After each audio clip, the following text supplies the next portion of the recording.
En la librería Rafael Alberti, que es la casa de Manuel Rico y de Rosana Quaroni, desde hace muchísimo tiempo. Bienvenidos a la librería Alberti. Bueno, pues una tarde de poesía. Teníamos muchísimas ganas de presentar este libro, Cuaderno de Historia, con Manuel Rico. Muchas gracias a todos los que os estáis sumando poco a poco. Esta tarde es una tarde poética, casi de pre-primavera, ¿no? Estamos ya oliendo la primavera.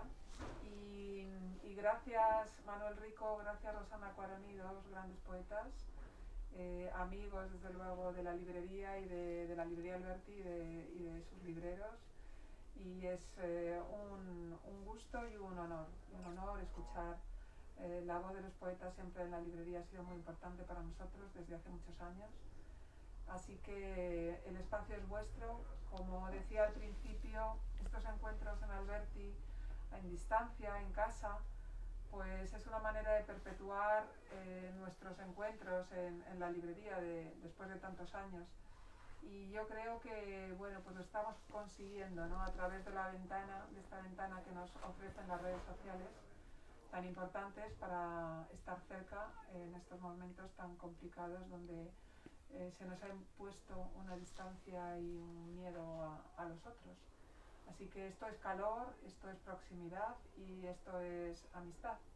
Estáis aquí rodeados de mucha gente que os está escuchando, gracias a todos, que veo a muchos amigos que están pendientes de vosotros. Muchísimas gracias. Muchas gracias a ti. Bueno, muchas gracias, Lola. La verdad que estar en esta casa y en esta caja de resonancia literaria, a pesar de estar sin público presente, ¿no? Pues es realmente emocionante, ¿no? Gracias por mantenerla viva a pesar de la pandemia. Y bueno, la primera intención siempre ha sido entablar una conversación. Yo había preparado algunas notas de lectura y creo que eso es un poco lo que vamos a hacer, ¿no? Voy a utilizar esas notas de lectura para poder entablar una conversación con Manuel y antes presentarlo mínimamente, porque todos conocemos la amplia trayectoria de Manuel Rico como poeta, como novelista, como crítico literario, con premios tan importantes como el Juan Ramón Jiménez, otorgado en el 97, o el Miguel Hernández en el 2015, director de la colección de poesía Barleby desde el año 2000, y me gustaría destacar especialmente hoy su compromiso constante con la política y con la literatura, que le ha llevado a muchos cargos importantes y muchos compromisos con la sociedad, pero también actualmente a ser presidente de la Asociación Colegial de Escritores, ¿no? Y la labor espléndida que estáis haciendo desde allí. Buenas tardes, Manuel. Hola, buenas tardes, ¿qué tal? Hoy es un día muy marcado, además, ¿no? Desde un Sí, punto de es un vista... día muy especial por dos razones. Por un lado, porque bueno, pues hace 17 años que se produjo el atentado terrorista del 11 de marzo y el fallecimiento, la muerte por el atentado de casi 200 personas. Y luego también es un día muy especial porque Rosana Quaroni, una poeta a la que admiro desde hace mucho tiempo y la que tuve el placer y el gusto extraordinario de apadrinar junto con Pepo Paz en Barleby, La Casa Grande, un libro maravilloso que nos ha dado muchas alegrías a Barleby. Y pues por eso es también un día muy especial. Y evidentemente presentar Cuaderno de Historia pues es para mí un orgullo y una satisfacción íntima, porque es un libro muy especial.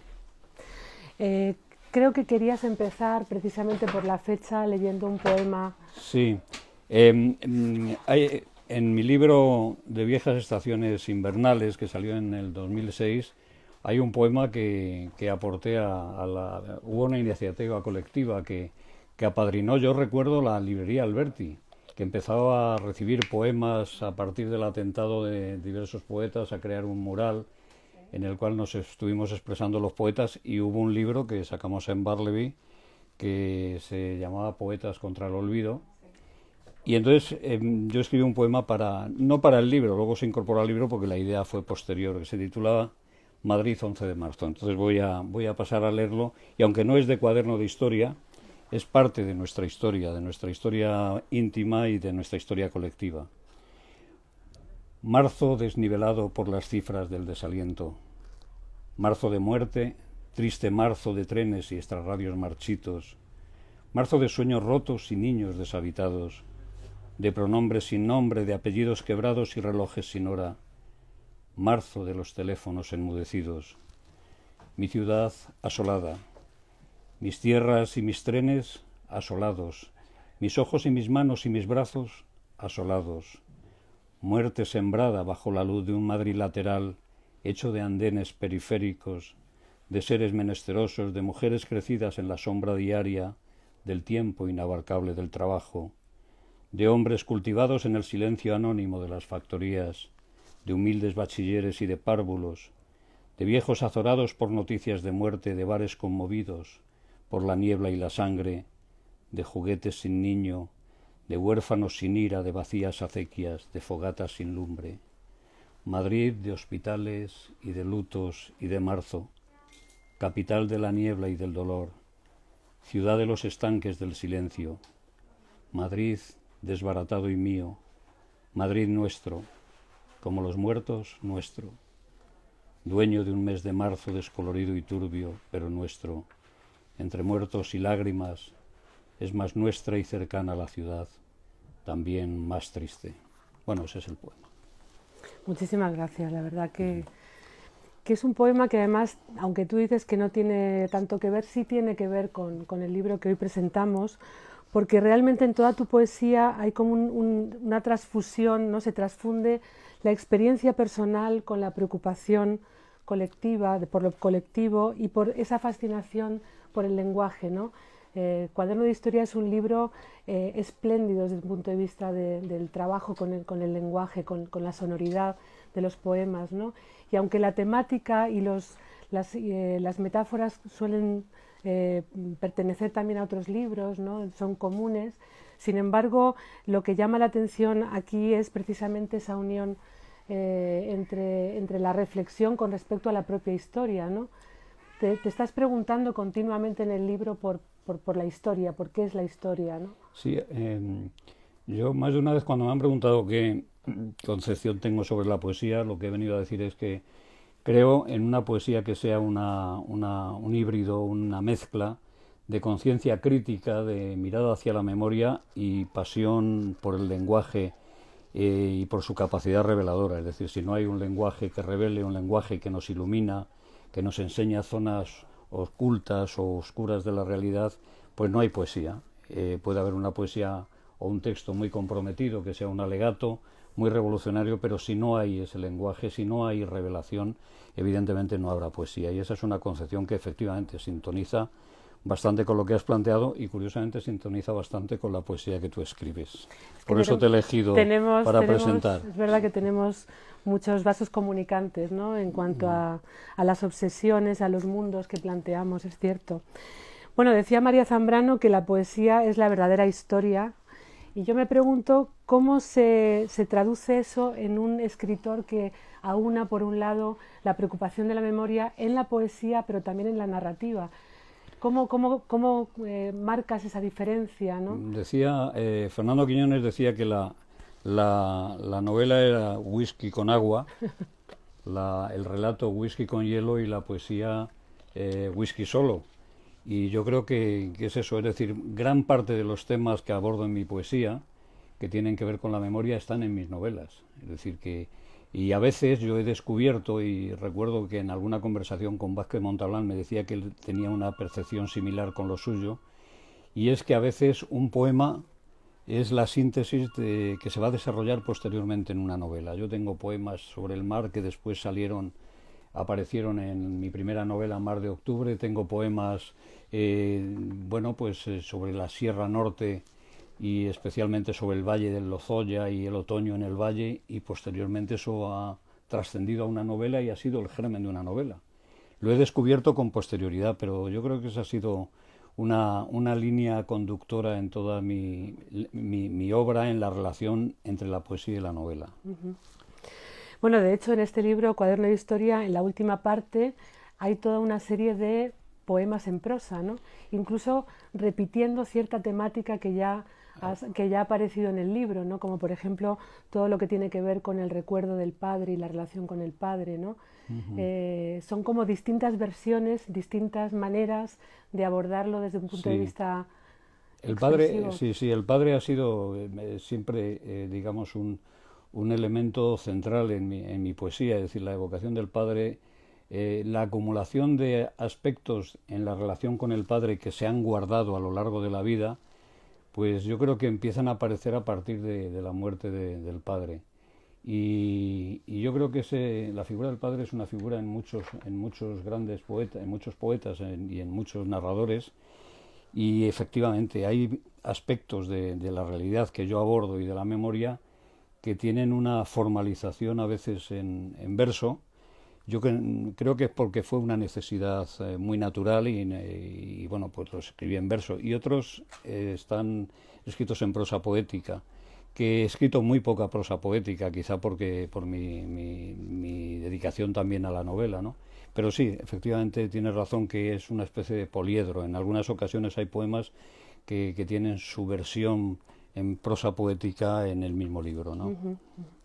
Bueno, de hecho hay un poema que a mí sí me gustaría que leyeras, no sé si en este momento, al hilo de la conversación o posteriormente, que es un poema absolutamente emocionante y impresionante, que es El secreto, ¿no? Un poema en el que de alguna forma muestras una herida que no aprende a no doler, ¿no? Y que tiene que ver con lo confesional, y que a mí me ha recordado directamente a otro poema de Antonio Gamoneda, ¿no? Malos recuerdos, un poema sobrecogedor, y también a otro poema de Luis Rosales, donde se cuenta un episodio también terrible en el que él es castigado en el patio del colegio a vestirse de niña, ¿no? Como penitencia, ¿no? Y hay un verso que seguramente recuerdas, Manuel, que dice: cuando todo estaba terminado, me puse en la cabeza un sombrero de niña, y aquel sombrero era la muerte de mis padres, ¿no? Y es que tu poema me ha llevado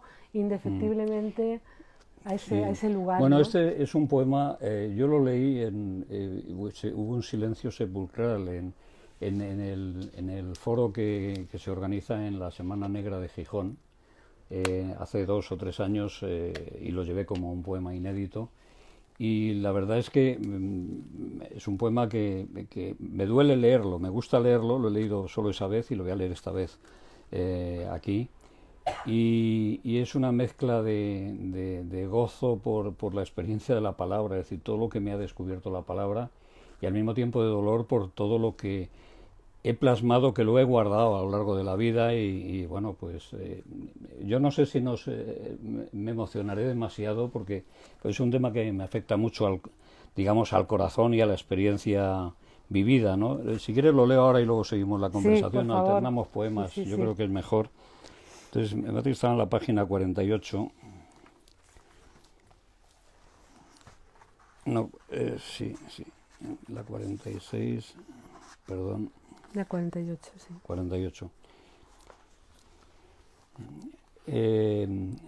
Hay que decir que mi padre era una persona de una familia muy humilde, era carpintero, tenía muy pocos vínculos con la cultura, y lo que leía de cultura eran libros que tenían relación con el sindicalismo y estas cosas, es decir, que no era un hombre especialmente cultivado, ¿no?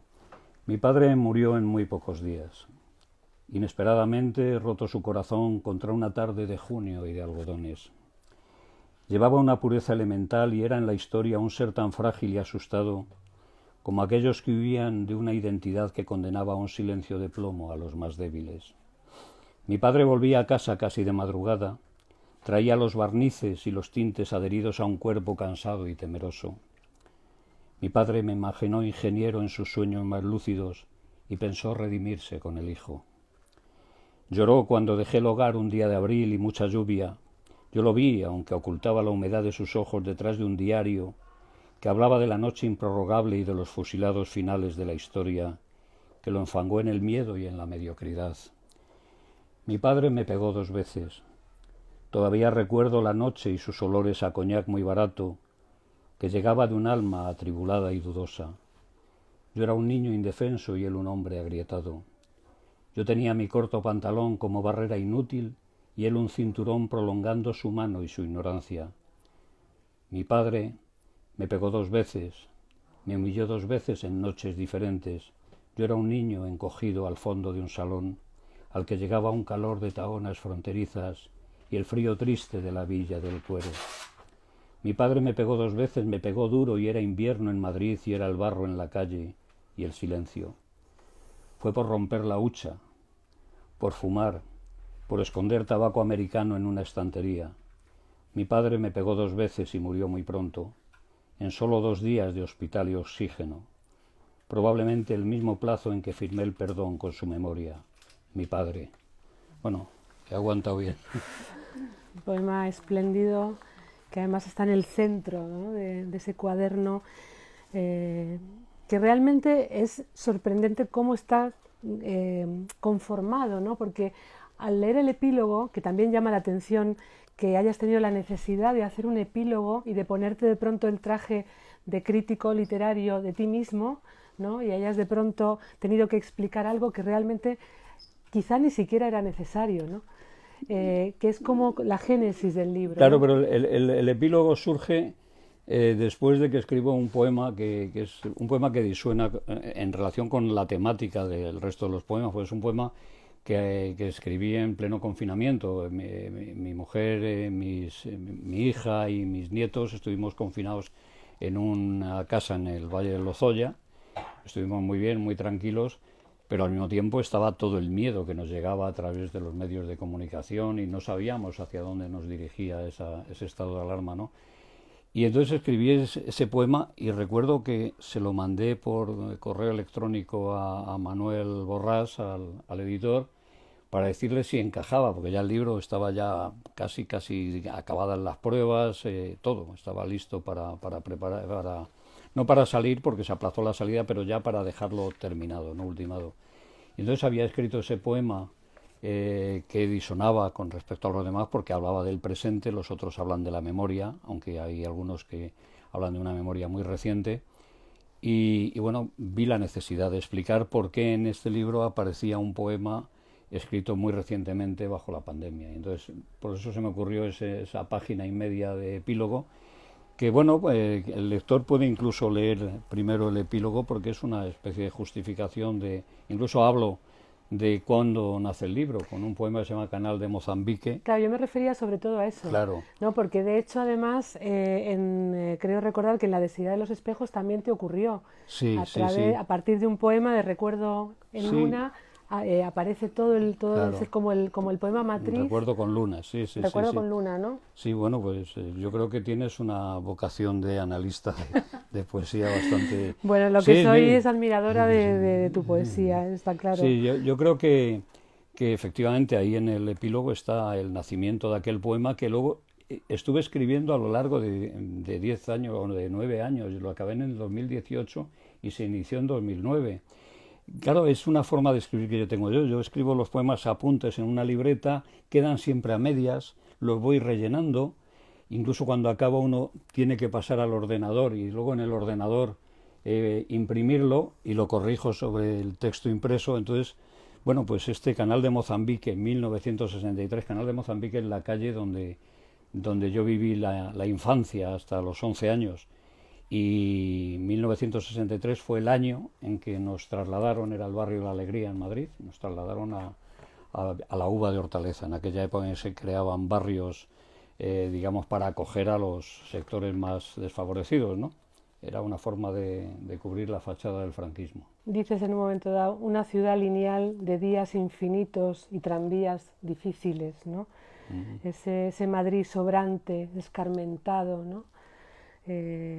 Bueno, el paisaje es parte también de ese acopio de la memoria, es realmente donde de pronto... Sí, es curioso, ese paisaje está en el lento adiós de los tranvías, todo lo que es la ciudad lineal de aquellos años está ahí en la novela, está en Los días de Eisenhower, que la novela que se publicó en Alfaguara me parece que fue en el año 2002, Es decir, que, claro, lo que tú decías, igual que Marcé o otros autores tienen su mundo y sus escenarios, y Marcé no puede separar su obra del Guinardó y del Monte Carmelo, pues a mí me pasa algo parecido con determinadas zonas de Madrid y determinadas zonas de España, ¿no? Entonces, bueno, pues ahí está, efectivamente.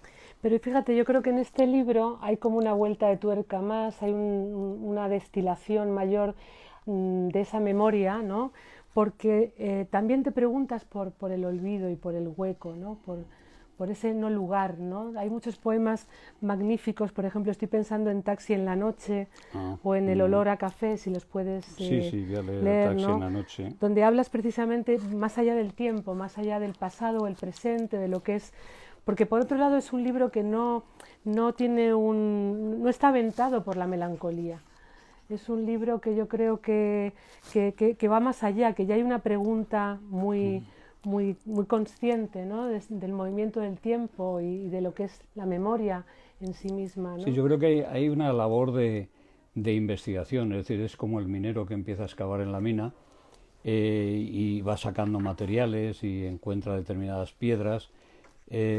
Pues yo creo que aquí con el poema yo tengo un destello determinado, un recuerdo, el caso del poema Taxi en la noche. El recuerdo es de cuando yo, sobre todo cuando estaba en el Cervantes y venía de un viaje, llegabas de madrugada y de un país lejano a lo mejor, y entonces volvías a la casa, volvías al hogar, volvías a la vida cotidiana, pero estaba el taxi en la noche y vivías el no lugar, entre un lugar y otro, que era el tránsito del aeropuerto a casa en el taxi, ¿no?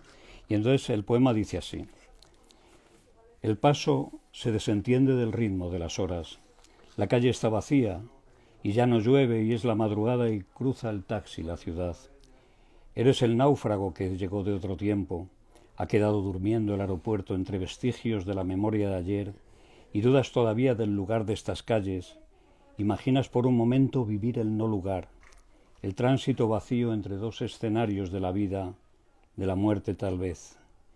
Siempre este puente invisible se repite y te lleva al refugio que un día muy lejano lograste edificar, cuando el viaje carecía de sombras y de prisa, cuando a veces llovía y un otoño de franelas y escoria custodiaba una infancia irremediable. Llegar de madrugada al olor de los días conocidos, cruzar la urbe desierta mientras suena en el taxi un viejísimo blues de Gode Guthrie, es como salvarte por un tiempo del no lugar y de la inexistencia. Bueno, pues sí, efectivamente, eso es lo que cuenta el poema. Pero yo creo que el poema lo cuenta mejor que lo hemos contado nosotros. Seguramente, seguramente no, estoy convencida, ¿no? Y otra cosa que no sé si es algo consciente, pero que también atraviesa todo el libro y a mí me ha llamado mucho la atención, es los cambios de persona, ¿no? Es decir, yo creo que, por ejemplo, tengo aquí algunas notas, ¿no? Y las voy a consultar. A través del tú, ¿no? De pronto es como que la historia te habla al oído, ¿no? En presente, cuando dice fuiste ayer a la compra, ¿no? Y es como una retahíla, como una o en pasado, ¿no? Allí jugabas, florecías sin verso, te asomabas al mundo, ¿no? Una voz que persiste y se empecina en sostener esos restos de olvido, ¿no? Luego está el nosotros, por supuesto. Luego el yo. Y el yo, claro, pero quiero saber si eso... No ha habido una premeditación, ha sido de una manera natural y yo me lo he encontrado cuando ya tenía el libro armado, pero sí hay una voluntad, sobre todo en los poemas en que hablo en segunda persona, hablo a un tú, que es mi otro yo, o el yo poetizado. Yo lo que intento es distanciarme, es una labor de distanciamiento. Eso lo hacía muy bien y lo hizo muy bien Jaime Gil de Viedma en algunos de sus poemas. Y yo buscaba ese distanciamiento, digamos, ese mecanismo en virtud del cual te adentras en la experiencia de otra persona que eres tú, pero es como si lo estuviera viendo otro ser con el cual te identificas. Es un doble desdoblamiento. Entonces, tiene un efecto casi como de levitar, ¿no? Es como si salieras de... Ya, pero no está meditado ni premeditado, es decir, ha salido de manera absolutamente natural, lo que pasa que luego se puede explicar con posterioridad, claro, como estamos haciendo. Y luego otra cosa que me llama mucho la atención como recurso, ¿no? Es el tema de la enumeración. O sea, cómo conviertes la enumeración una especie, una herramienta, casi parece como un fractal, se podría ver, sobrevolar el libro, ¿no? Y ver hasta qué punto vas trazando como estuarios laberínticos que van desembocando siempre en la emoción y en la resonancia de lo vivido, ¿no? Generalmente enumeraciones... Es que vas descubriendo, es la mina.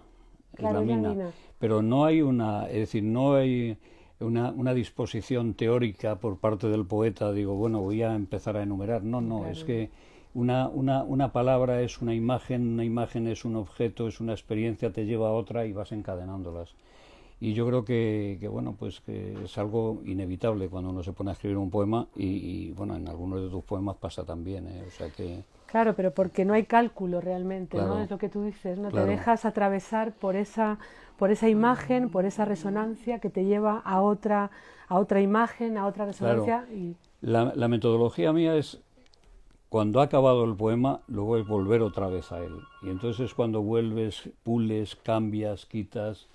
Y yo creo que la primera fase es una fase en la cual hay mucho de espontaneidad, porque vas dejando fluir las imágenes, fluir las palabras, y luego hay que ponerle al caballo la brida y ponerte a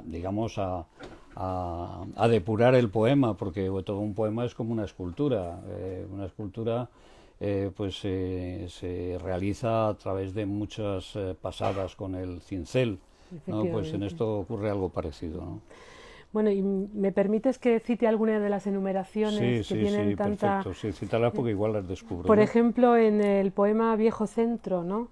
Cuando dices rondas de asfaltos y arboledas y mendigos, lentos tranvías desguazados y monedas vencidas, ropas torpes y usadas gabardinas, nombres que perdieron sentido, decir simago o almacenes arias, es decir, la madre joven y la vida, ¿no? Y continúa. Bueno, entonces, es que a mí me parecía, hay comercios en Madrid que yo creo que están muy afincados en mi memoria, la de mi madre, de una tía que tenía yo que vivía por Hermosilla, que son pues Simago, almacenes arias, pero también otro que era Sederías Carretas, que me parece que lo cito en otro lado, que desaparecieron.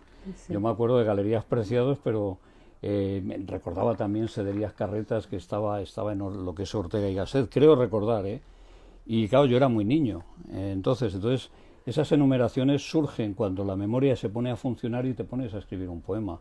Y efectivamente se produce lo que tú has dicho y evidentemente lo has descubierto y lo has resaltado, que a mí me parece maravillosa esa forma de resaltarlo. Y además es que a veces es en plural, a veces son enumeraciones que tienen más que ver con cierto desorden, pero a veces no, a veces son en una misma línea, ¿no? Hay una gran variedad, ¿no? Con respecto a este recurso, que a mí realmente, por ejemplo, hay otra que es de rutinas, de hábitos, de los sueños de la niñez, ¿no? Los cines de los jueves y la ropa del sábado, los cafés donde el padre y los viejos paraguas, la gris zapatería donde vastas maletas dormían en el fondo de viajes no vividos e imposibles países, ¿no? O sea, ¿cómo haces concertar lo soñado, lo deseado, lo inalcanzable con lo más real y lo más cercano, ¿no? Sí, de tu recuerdo? Sí, yo quiero subrayar que eso es automático, es decir, porque se aleja del lenguaje automático del surrealismo, porque es automático en una primera iniciativa. Después, evidentemente, me dedico a domarlo. Es decir, gabardinas torpes, no sé si ese es uno de los adjetivos, que es un adjetivo que yo creo que pocas veces se ha hablado de una gabardina torpe. A veces la labor del poeta es descubrir adjetivos que dan una vertiente, una dimensión a un objeto absolutamente nueva. Entonces, claro, eso es un trabajo de ponerte con ello y que te lleva tiempo. Es decir, y bueno, pues se combina un poco esa improvisación con el trabajo posterior, que es una labor más de taller, más casi de artesanía. Yo lo que creo que además en Cuaderno de Historia hay un claro repliegue hacia lo íntimo mucho mayor que en otros libros, ¿no? A pesar de que sigue habiendo, como decíamos al principio, esa obsesión por determinadas imágenes, por la recuperación de la memoria, por por el legado, ¿no? de la propia historia personal, la de los hijos, la de... Sí. Pero sin embargo, por ejemplo, estoy pensando en el poema dedicado a Atocha 1977, Sí. ¿no? donde evidentemente es un poema con un sustrato y una carga política evidente, ¿no? y de justicia, Sí. pero además también lo llevas hacia lo más íntimo, hacia el homenaje al amigo también, al compañero, ¿no? Sí. A Luis Javier Benavides. Entonces me gustaría que lo leyeras porque creo que también es otro Aquí poema. yo quería señalar que en el poema se refiere a una vertiente que era muy poco conocida de Luis Javier. Luis Javier era un jovencito que tenía 21, 22 años, casi recién salido de la Facultad de Derecho, y era asesor jurídico de la Asociación de Vecinos en la que estaba yo, bueno, pero sobre todo estaba Esperanza, estaba mi mujer, y recuerdo que ella iba con Luis Javier en un 600 destartalado que no le cerraban las ventanas, iban a parroquias donde tenían unos grupos obreros de estudios sociales, que era digamos la cobertura que tenían entonces comisiones obreras, y iba con él. Mi mujer lo llevaba porque él no conocía el barrio, él era hijo de una familia pudiente y del barrio Salamanca, creo recordar. Y entonces yo cuento aquí en el poema algunos aspectos de Luis Javier que no se conocían. Entonces voy a leer el poema, que creo que es la mejor forma. No sé cómo vamos de tiempo. Sí, ¿no? Vamos bien, hombre. Se llama Atocha 1977, a Luis Javier Benavides in memoriam. Llega el frío del norte, frío de febrero en este 2017 de Facebook y de redes y vocablos contados como nuevos poemas de vanguardia en teléfonos móviles. Y llega aún más frío el recuerdo y su arista de sangre y de pasado. La noticia en la habitación de aquel piso en arriendo al norte de Madrid, no sabes si en la radio o a través del teléfono. Eran las grietas, la venganza del túnel, la vuelta de lo inhóspito, la insistencia del gris y del oscuro. Era la muerte cuarteando el débil edificio de un entusiasmo urdido en años de carencias. Los conocía, y ella aún más los conocía, de tardes encontradas en barrios y parroquias. Hoy digo Luis Javier, y todavía asoma su costumbre de joven generoso en un 600, cruzando los crepúsculos de un gris casi industrial y descampados, que aún llevaban pobreza en las rodillas y miedo en la garganta. Hoy sereno nos mira, y nos mira desde una de las pocas fotos que se conservan, el abogado que nada sabe del vacío que la muerte sucede cuando se es muy joven, el hombre que ha aprendido la vida de los barrios en sus precariedades muy cerca de nosotros, los muchachos de aquellos días inestables y huérfanos, de aquellas horas inyectadas de luz y de sangre y de sombra. Bien, el poema se expresa solo. Luis Javier era un joven de 21 años al que le metieron varios tiros en la cabeza, y en fin, como a Francisco Sauquillo y a los que estaban allí con él, ¿no? Terrible. Yo insisto también en otros poemas, porque claro, la variedad que hay en el libro, ¿no? La riqueza que hay de distintas voces, tonos, dentro del mismo estuario de la memoria, ¿no? Que eso no ha cambiado, y sin embargo este libro yo creo que sí da un paso inmenso en cuanto a capacidad también para nombrar, insisto, el no lugar, el hueco, el vacío, lo que no se puede recordar, ¿no? Y que sin embargo está ahí vibrante, ¿no? Hay un poema que también te pediría, Sí. me tomo la libertad de pedirte. Sí, luego yo Y luego ya te dejo. Elegiré alguno. Que es Ese desconocido. Ese desconocido me parece un poema de una originalidad, además, ¿no? Sí, bueno, lo cuento si te Sí, parece. por favor. Sí, Ese desconocido es un poema que a mí me inspiró un texto de Eliseo Diego, que salió en Poemas escogidos en la oquedad del tiempo, que contaba una anécdota. Él decía: la muerte es ese desconocido que aparece en las fotografías familiares y al que nadie conoce. Es decir, muchas veces ha ocurrido que nos hemos reunido amigos o en familia, y entonces hemos estado viendo fotos antiguas o fotos de cuando éramos pequeños o adolescentes o en celebraciones, en una comunión, en una boda, Y entonces, este es Pepito, entonces de pronto hay uno al que nadie conoce. Dice, bueno, ¿y este quién es? Pues no lo sé, joder, pues sería un invitado, ¿no? Y entonces, claro, Eliseo Diego dice, no, ese era la muerte. Y ahora ves las fotos y todos los que estaban alrededor de ese hombre ya han fallecido porque eran mayores, queda alguno que sobrevive. Entonces se me ocurrió escribir ese poema que se llama Ese desconocido, que a mí es un poema que me costó mucho trabajo porque era complicado abordarlo, pero bueno, yo lo leo porque yo creo que no me desmerece. Lo leí en algún lugar. La muerte es ese amigo que aparece en las fotografías de la familia, discretamente a un lado y al que nadie acertó nunca a reconocer. Esa es la cita previa, que es la de Eliseo Diego. Y aquí empieza el poema. Nadie le preguntó su nombre. Nadie lo sintió ajeno cuando llegó a la casa y se bebió de un trago el enésimo whisky de la noche. Nadie extrañó sus caricias, ni su mirada triste cuando besó a los niños y fue deconstruyendo la emoción de la fiesta con gestos familiares y apenada sonrisa. Pudo llegar con nieve en los caminos una tarde de invierno, o ser el visitante de octubre que llegó en autobús de un lugar periférico a un encuentro de antiguos compañeros de curso o de barriada. Anónimo invitado a un banquete de boda, ocupando un extremo de una mesa agobiada por sucesivos brindis. O enfermo y sin color en una rara foto en un viejo hospital de los 50, o feliz visitante de una fiesta en el campo un final del verano que acabó con tormenta. Todos vieron al desconocido, pero nadie reparó en su presencia, extrañó su rostro, su palabra, evitó su intrusismo en la familia, nadie sorprendió su mirada propicia al tono mate, ni sintió escalofríos cuando ocupó un lugar junto a la esposa o al lado del más viejo de la casa. Aquel desconocido siempre acabó encontrando su lugar en el grupo, para encerrar el tiempo en sus facciones y fijar el instante que decretó aquel flash muy cerca del crepúsculo. No nos llama, ni apela a la memoria, es, así de simple, existe. Muchos años después, lo descubrimos en alguna velada de reencuentros y copas y memorias en álbumes, en medio de los otros. Allí perdura y nadie lo conoce.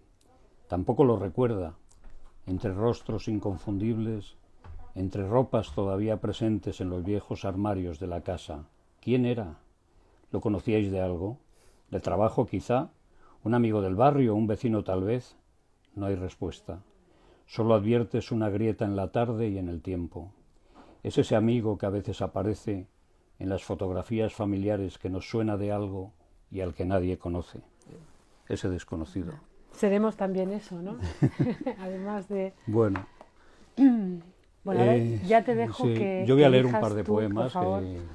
5 minutos, pues, un par de poemas que... Voy a leer, por ejemplo, a ver si encuentro... Voy a leer un poema de amor, que está dedicado, aunque no está dedicado, pero está Esperanza detrás, mi mujer. Y es un poema de amor, de madurez. Te miro a veces y recuerdo, te contemplo en el sueño y vivo. Estás ahí, siempre has estado ahí, tan sabia como entonces y tan débil por dentro, tan vigía y cercana y a la vez extraña y misteriosa, dueña de los secretos y de una dignidad sencilla y poderosa y por eso sutil, casi invisible. Toco tu mano y no he aprendido nada de deslealtades ni de olvido.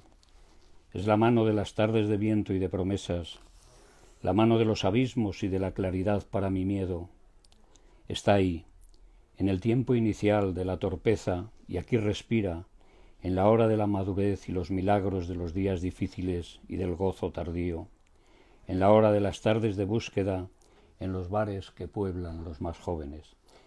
Bien, este es un poema de intimidad, obviamente, y luego el otro es un poema también de intimidad, pero de otra intimidad. Hay una parte final en el libro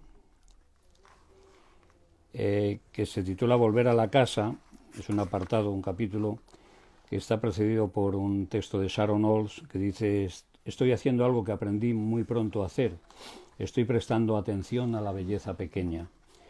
Y hablo de esa belleza pequeña, y hay un poema que quiero leer porque me parece un poema pues, que tiene su gracia, ¿no? Se llama Cocina, y son estancias de la casa de la infancia que yo recuerdo, Y esta es la cocina que yo recuerdo. El aire en suspenso de las más turbias horas, los cacharros dormidos, la aceitera olvidada como un cristal sin tiempo, las ollas como pozos donde aún tiemblan almuerzos muy antiguos, fiestas que son ceniza, guisos apagados y fría llovizna perdurable más allá de la casa, las viejas orzas donde cuecen los sueños, los ajos del rincón donde apunta la vida de algún lugar prescrito, quizá olvidado, la sartén y las huellas de un óxido escondido, los restos de la leche, el cubo donde aún respira lo relegado y roto, la basura, briznas de lo anterior, demolida existencia, cáscaras y retales, la luz, los paños, la noticia de un amor ensayado bajo un bochorno antiguo sobre la mesa, junto a las mermeladas, un recuerdo de harinas y pajares, de praderas inciertas y café con leche, el fogón, el horno, el calendario, la panera, el mandil, la pila huérfana, los habitantes de un domingo remoto, el olor de los guisos y de las hortalizas recién asesinadas, y la madre en el centro, no muerta todavía, bien visible. Bueno, yo creo que es un poema de muchas enumeraciones, sí, sí, sí. Maravilloso. Yo creo que... Sí. Esa última parte es... que he leído, no sé si queréis un último o... Sí, si hay tiempo. Un bis. Sí, por favor. Vamos a ver qué bis...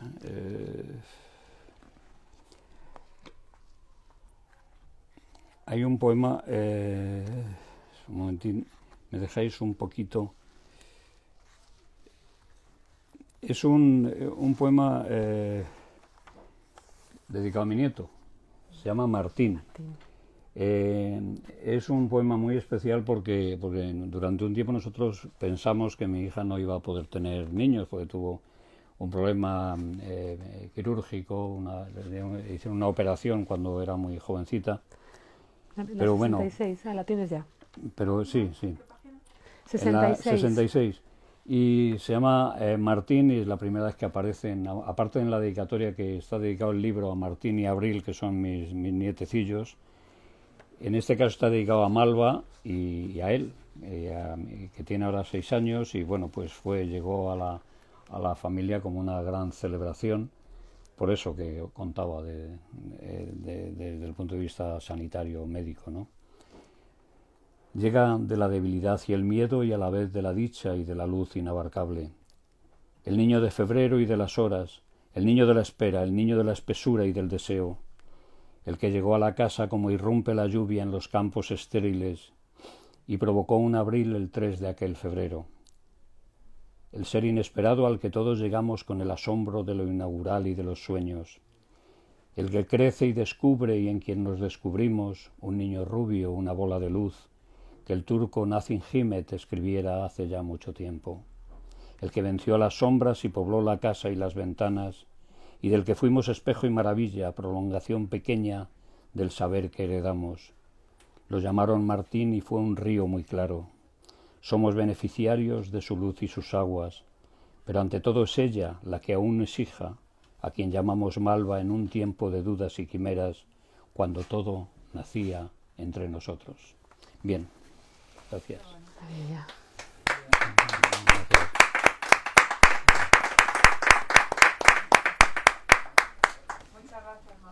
Bueno, gracias a ti, a la librería, que no he agradecido lo suficiente a la librería de Alberti lo que hace por la poesía y en general por la literatura, y gracias a ti, Lola, por acogernos, y evidentemente a Rosana, gracias a vosotros, porque ha hecho una presentación maravillosa y las preguntas han sido certeras, emocionantes y muy identificadas con el libro. Gracias. Muchísimas gracias a vosotros. Este cuaderno de historia editado tan maravillosamente bien, ¿no? Sí, bueno, es un primor, pretextos.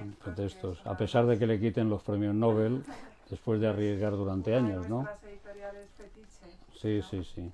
Para la poesía, para la narrativa, para el ensayo, editores señeros, maestros de editores, editores jóvenes. Sí. Y que con un catálogo que ahí está toda la historia y todo el saber y de todo ese oficio, ¿no? No hay que hacer nada más que mirar el catálogo de pretextos para... No, para mí tengo que decir que fue una inmensa alegría Pues yo he publicado pues eso, en Igitur, he publicado en Visor, pero esta colección, La Cruz del Sur, me parece una colección muy especial. Están todos mis grandes poetas, mis devociones líricas y bueno, pues el que haya sido acogido este cuaderno en esta colección por Manuel Borrás me parece algo de lo que me enorgullezco y para mí es un honor inmenso y una satisfacción aún más inmensa.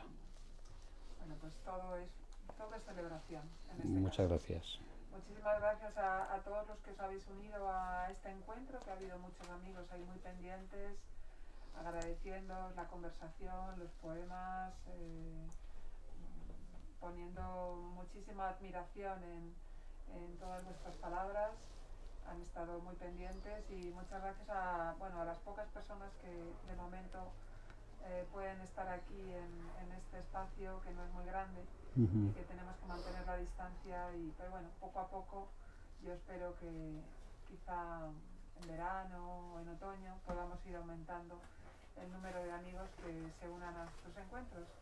Y bueno, pues a leer poesía, tenemos por delante un fin de semana con sol y con luz, así que lo mejor, un buen libro de poemas, cuaderno de historia, o también vamos a recomendar el último libro de poemas de Rosana Cuaroni, La Casa Grande, La Casa Grande, en no. Barleby, que además fue el libro del año para los libros de Madrid de la sección de poesía. Así que, pues a leer poemas. Muchas gracias. El poema, muchas gracias. Muchas gracias. Muchas gracias a todos.